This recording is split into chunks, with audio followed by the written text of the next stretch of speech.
Iran कह रहा है कि अब मेरी बारी।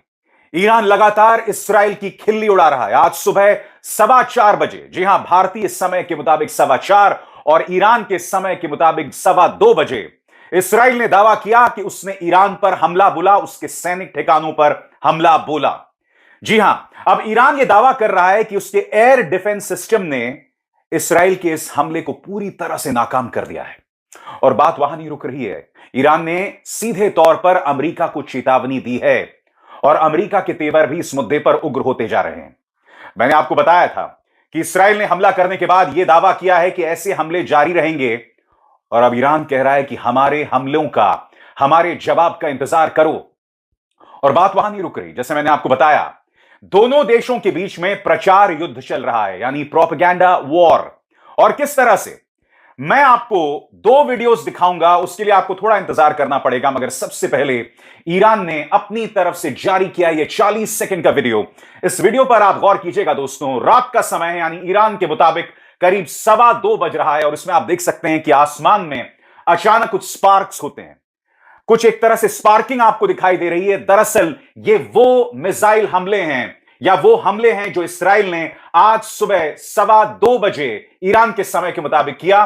और ईरान यह दावा कर रहा है कि हमने अपने एयर डिफेंस सिस्टम से इस हमले को पूरी तरह से नेस्तनाबूद कर दिया है।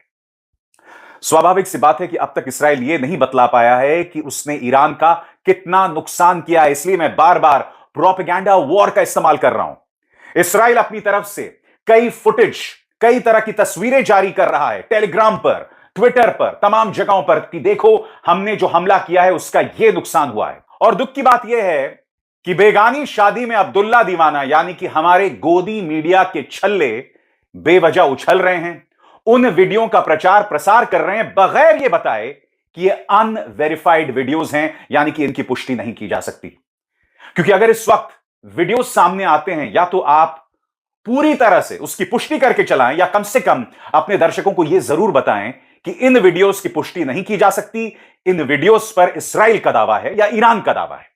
जैसे मैंने आपको बताया, ईरान ने यह वीडियो जारी किया है जिसमें आप देख सकते हैं कि आसमान में स्पार्क हो रही है। यह तेहरान का वीडियो बताया जा रहा है जिसमें आप देख सकते हैं आसमान में अचानक स्पार्क्स होते हैं। मैं चाहूंगा आप इस वीडियो के 30 सेकेंड्स को देखें, इसमें आप बाकायदा धमाकों की आवाज सुनेंगे। देखिए।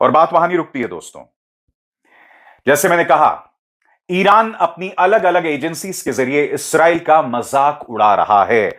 मसलन उन्होंने यह वीडियो जारी किया है ईरान ऑब्जर्वर द्वारा, जिसमें आप देख सकते हैं ईरान के कुछ नागरिक जो हैं वो देख रहे हैं कि भैया इस्राएल ने जो हमला किया है वो दरअसल हमला किया कहां है। इस वीडियो के जरिए इस्राएल का मजाक बनाया जा रहा है। जैसे मैं बार बार कह रहा हूं, यह एक सामान्य युद्ध नहीं है, यह एक प्रोपेगेंडा वॉर है। इस वीडियो के जरिए इस्राएल की खिल्ली उड़ाई जा रही है और यह बतलाने के लिए कि ऑल इज वेल, उन्होंने आज सुबह 8:15 या 8 बजे के आसपास का एक वीडियो जारी किया है। यह वीडियो आज का है, यह पुराना है, मैं नहीं जानता हूं, क्योंकि यह वीडियो ईरान की तरफ से जारी किया गया है, जिसमें आप देख सकते हैं लोग बाकायदा वर्जिश कर रहे हैं, एक्सरसाइज कर रहे हैं पार्क के अंदर। और इस वीडियो में बैकग्राउंड में पीछे एक गाना चल रहा है, देशभक्ति का एक गाना, जिसका अनुवाद यह किया जा सकता है कि मेरे दरवाजे पर एक व्यक्ति पहुंच गया है, वो मुझ पर हमला करना चाहता है, मगर मैं उसके लिए तैयार हूं। जी हां, इस वीडियो में बाकायदा पीछे एक गाना चल रहा है। तो एक तरह से कहा जा सकता है कि दोनों ही पक्षों की तरफ से प्रोपेगेंडा जो है वो पूरे शबाब पर है। इस बीच मामला संगीन भी होता जा रहा है।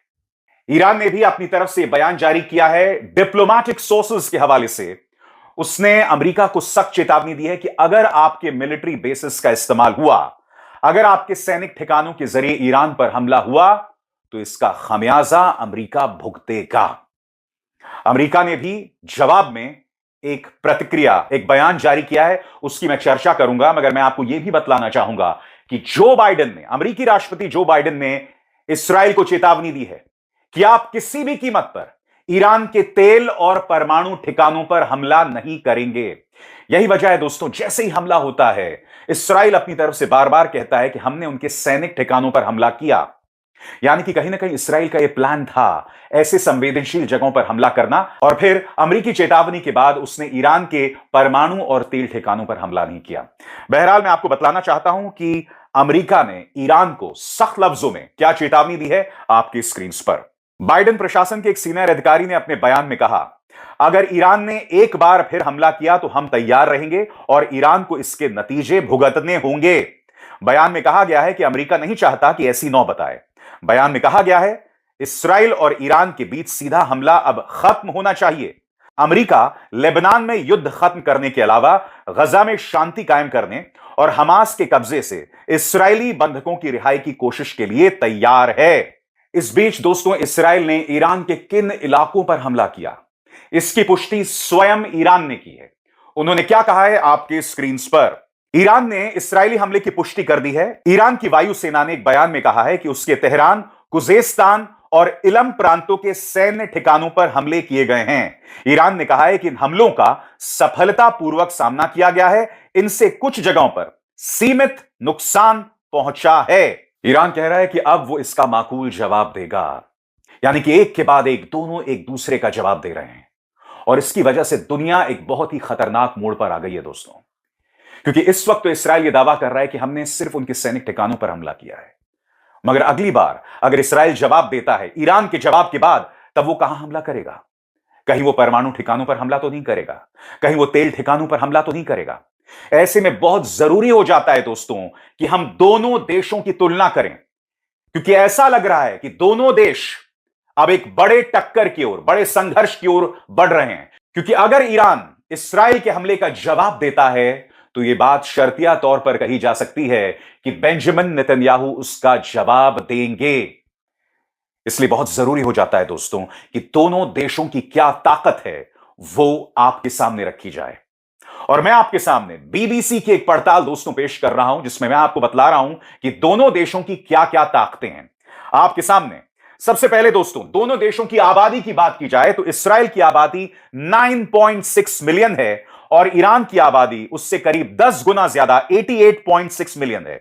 जीडीपी की बात करें, अमेरिकी डॉलर्स में जीडीपी की बात करें तो इस्राएल का जीडीपी 525 बिलियन डॉलर्स अमेरिकी डॉलर्स है, और ईरान की बात करें तो इनकी जीडीपी इस्राएल से कम 413 बिलियन यूएस डॉलर्स है। और इसके अलावा रक्षा बजट की बात करें, और यह बहुत ही जरूरी आंकड़ा है दोस्तों, तो मैं आपको बतलाना चाहूंगा कि अमेरिकी डॉलर्स में इस्राएल अपने रक्षा पर 19 बिलियन यानी 19 अरब डॉलर्स खर्चता है, और ईरान 7.4 अरब डॉलर्स खर्चता है। तो एक तरह से कहा जा सकता है दोस्तों, यह इन दोनों देशों की बुनियादी तुलना है। मगर आपके जहन में सवाल होगा कि हवाई हमले में कौन कितना भारी है, मिसाइल की ताकत में कौन कितना भारी है। तो बीबीसी ने जो पड़ताल की है दोस्तों, उसके एक एक शब्द पर गौर कीजिएगा। सबसे पहले हम बात करने जा रहे हैं हवाई हमले में कौन कहां ठहरता है, इस्राएल और ईरान। आईआईएसएस के आंकड़ों के मुताबिक इस्राएल के पास हमले के लिए तैयार 340 लड़ाकू विमान हैं। इससे इस्राएल सटीक हमले करने में मजबूत स्थिति में है। इस्राएल के पास F-15 विमान हैं जो लंबी दूरी तक मार कर सकते हैं। इस्राएल के पास छिपकर वार करने वाले F-35 लड़ाकू विमान भी हैं जो रडार को चकमा दे सकते हैं। उसके पास तेज हमला करने वाले हेलीकॉप्टर्स भी हैं। तो यह बात तो दोस्तों इस्राएल की हुई।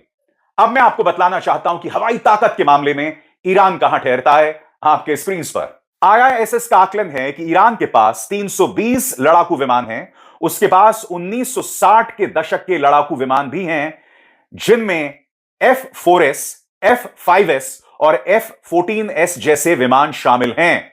लेकिन पीआरआईओ के निकोलस मार्श का कहना है कि यह साफ नहीं है कि इन पुराने विमानों से कितने उड़ान भरने की स्थिति में हैं, क्योंकि इनकी रिपेयरिंग पार्ट्स मंगाना बहुत मुश्किल होता है। जी हां, ईरान के पास 320 लड़ाकू विमान तो हैं, मगर इनमें से कितने काम कर रहे हैं, कितने हमले की स्थिति में हैं, यह हम नहीं जानते।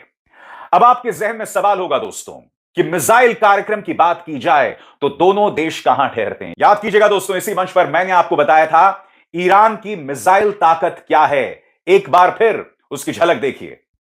जहां तक ईरान की बात है, मैं आपको याद दिलाना चाहूंगा, हाल ही में जब ईरान ने इस्राएली ठिकानों पर हमला किया था तो उसने फतह मिसाइल का इस्तेमाल किया था।